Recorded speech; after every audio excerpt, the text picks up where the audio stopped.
বিসমিল্লাহির রাহমানির রাহিম। সূরা আত-তালাক, আয়াত 11। প্রেরণ করেছেন এমন এক রাসূল যে তোমাদের নিকট আল্লাহর সুস্পষ্ট আয়াত আবৃত্তি করে, যারা বিশ্বাসী ও সৎকর্মপরায়ণ তাদেরকে অন্ধকার থেকে আলোতে আনার জন্য। যে কেহ আল্লাহকে বিশ্বাস করে ও সৎ কাজ করে তিনি তাকে দাখিল করবেন জান্নাতে, যার পাদদেশে নদী প্রবাহিত, সেখানে তারা চিরস্থায়ী হবে। আল্লাহ তাকে উত্তম জীবনোপকরণ দিবেন। আয়াতের তাফসীর। প্রেরণ করেছেন এমন এক রসূল, যে তোমাদের নিকট আল্লাহর সুস্পষ্ট আয়াতসমূহ আবৃত্তি করে, যাতে যারা বিশ্বাসী ও সৎকর্মপরায়ণ তাদেরকে অন্ধকার হতে আলোকে বের করে আনে। 2. যে কেউ আল্লাহকে বিশ্বাস করে ও সৎকর্ম করে। 3. তিনি তাকে প্রবেশ করাবেন জান্নাতে, যার নিম্নদেশে নদীমালা প্রবাহিত, সেখানে তারা চিরস্থায়ী হবে। আল্লাহ তাকে উত্তম রুজি দান করবেন। 1.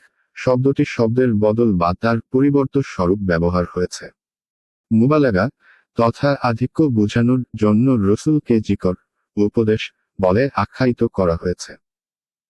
যেমন মানে ন্যায়পরায়ণতার মূর্ত প্রতীক, তেমনি মানে উপদেশের মূর্ত প্রতীক। অথবা অর্থ কুরআন এবং এর পূর্বে ক্রিয়াপদ উৎস মেনে নিতে হবে। অর্থ দাঁড়াবে, অবতীর্ণ করেছেন উপদেশ, কুরআন, এবং প্রেরণ করেছেন এক রসূল। 2. এখানে রসূলের মর্যাদা ও তার দায়িত্বের কথা উল্লেখ করে বলা হচ্ছে যে, তিনি কুরআনের মাধ্যমে নৈতিকতার অধঃপতন এবং শিরক ও ভ্রষ্টতার অন্ধকার থেকে বের করে ঈমান ও নেক আমলের জ্যোতির দিকে নিয়ে এসেছেন। আর রসূল বলতে এখানে মুহাম্মদ সাল্লাল্লাহু আলাইহি ওয়াসাল্লাম কে বোঝানো হয়েছে। 3. নেক আমলের মধ্যে দুটি জিনিস শামিল থাকে, যথা আদেশাবলী ও যাবতীয় ফরজ কাজগুলো আদায় করা এবং সকল প্রকার অবাধ্যতা ও নিষিদ্ধ কাজ থেকে বিরত থাকা।